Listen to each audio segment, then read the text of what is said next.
At ayan na nga, uwi na kami ni Todo. Hindi na namin kayang pumunta dun sa kabila. So, uwi na kami at mainit na. And mag-isa lang sila Lolo sa bahay. So, kailangan na namin umuwi.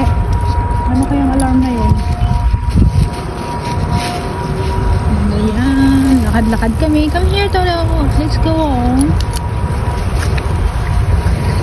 Sobrang ganda dito. Nakaka-relax. Nandito kami pag umaga. Pero pag gabi, hindi dito yung rota namin. Kasi siyempre, baka hindi ko pa na-try pumunta dito sa gabi. Pero feel ko maliwanag kasi ayan mga ilaw. Kasi minsan may mga naglalaro.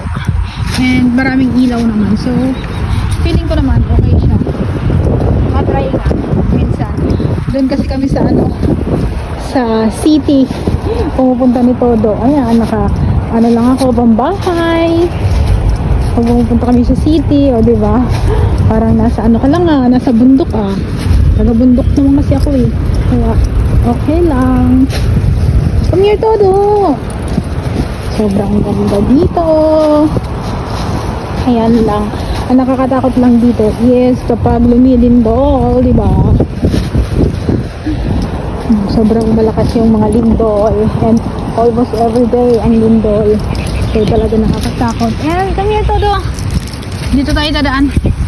Ayun, may nag-camping. May mga dala silang tent.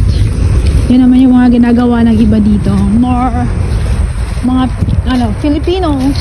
And syempre gusto nilang mag-camping-camping dito. Mga Pinoy lang naman. Mga Pinoy and ibang lahi. Pero sila hindi kasi sila mahilig sa mga ganyan-ganyang camping. Ang hilig nila ay pumunta sa mga tawag nun? Malls. Mga mall-mall lang. Nagmo-malling, mga ganon. Tapos tayo mga Pinoy, di ba? Mahilig tayo sa mga nature trip. Di ba? Kaya mas gusto natin yung gumala and pumunta sa mga gandang lugar na hindi pa natin napupuntahan. Kasi in terms of mall naman, maraming mall sa Pilipinas. So, anuhin pa natin yung mall dito sa kanila.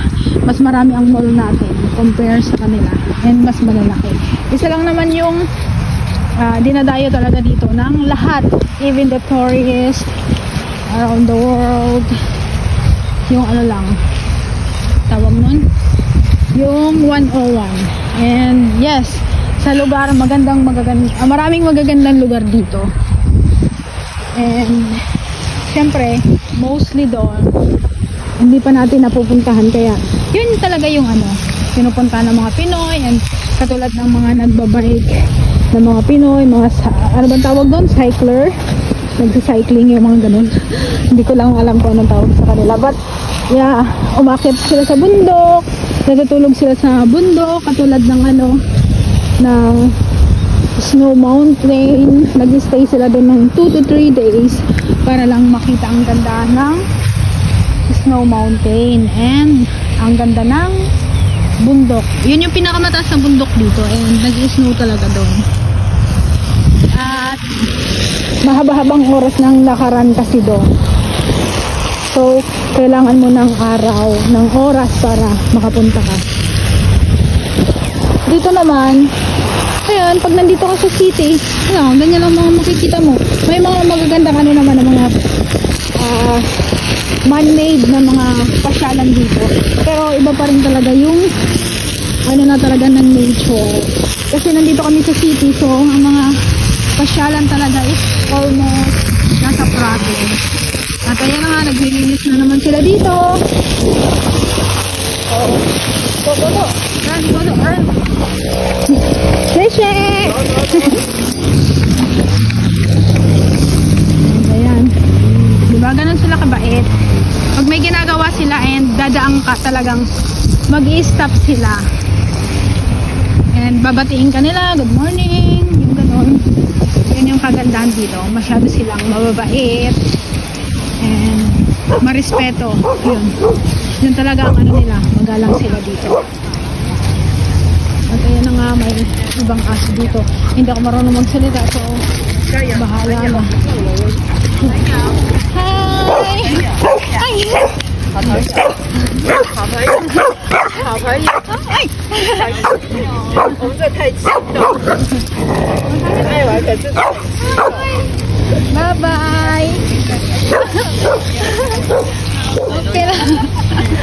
还小吧。Bye bye na. Bye bye na. Bye.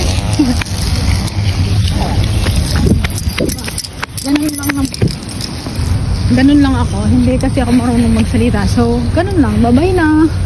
Minsan, alam nila, pag nagsasabi ka ng bye-bye na, ayan, mag-English na sila. Pag marunong sila mag-English. Kasi nga, alam na nilang Pinoy yun. Once na may naririnig silang English, matik yan Pilipino. Kasi ang ibang lahi dito, magagaling talaga mag-Chekwa. So, yun.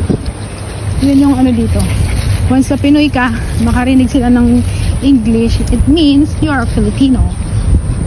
Kasi yung mga Vietnamese, Thailander, and Indonesia, hindi sila maalam mag-English. So, pag nakakarinig sila ng English, alam na nila yon.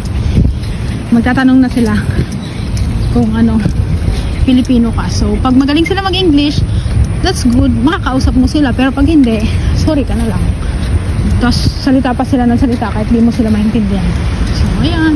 Uwi na kami ni Todo. And that's all for today's video. Bye-bye!